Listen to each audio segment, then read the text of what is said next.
Have you ever met God? Well, there's a tale of an old man and a small child who did in the unlikeliest of places. Picture this: a park bench at twilight. Two strangers, generations apart, finding companionship in the shared solitude of a cool evening. A silver-haired man carrying the weight of years in his weathered smile sat down next to a bright-eyed child. A child whose laughter was as infectious as his innocence. The child, with a heart as big as his smile, shared his chocolates with the stranger beside him. The old man in return offered his bottle of water to the child, a simple exchange but one that sparked an unexpected bond. Their conversation was a delightful dance of anecdotes and giggles, of shared wisdom and innocent curiosity. The old man, a seasoned storyteller, spun tales that held the child spellbound.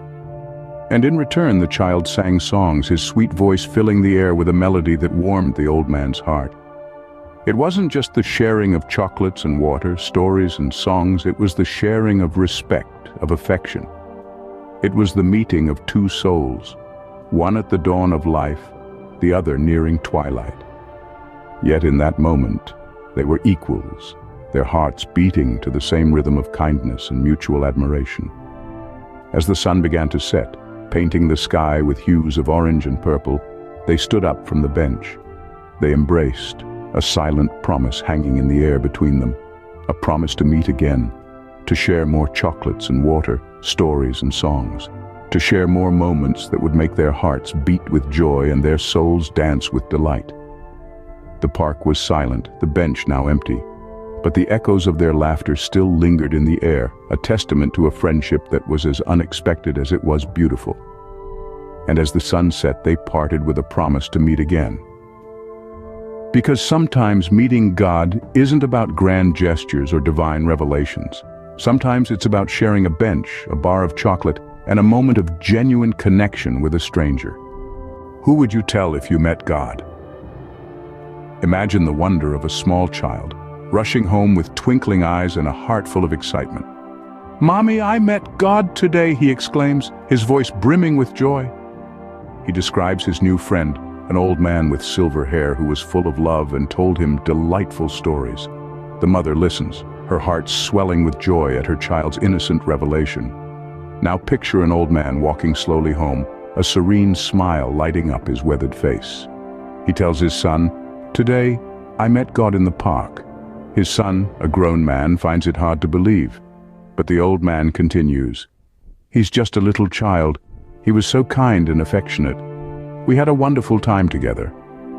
The son listens, bemused, as his father recounts his divine encounter. And so, they both had met God in their own special way. What do children and elders teach us about God? This question brings us to the heart of our story. The child and the old man in their innocent meeting held a mirror to the divine. They showed us that God is not just found in grand gestures, but in the simple acts of sharing a chocolate or a drink of water, a story or a song.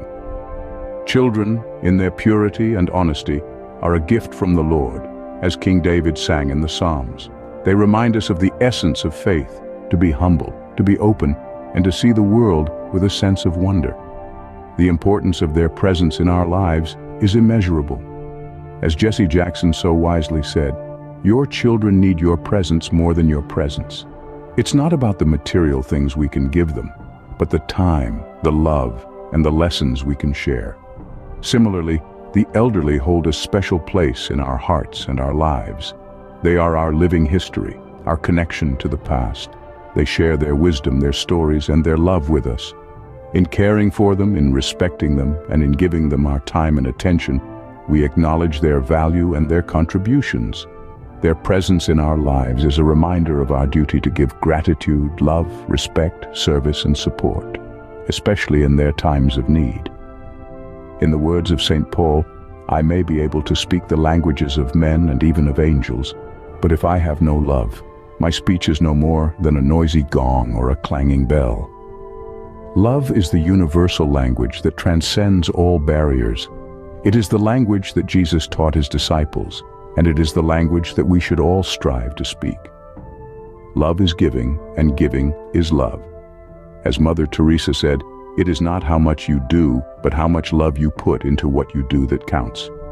It's about sharing, about extending kindness, about making a difference in someone's life, no matter how small. In loving and respecting each other, in giving and sharing, we meet God every day. And in meeting God, we are reminded of the beauty, the joy, and the wonder of our shared humanity.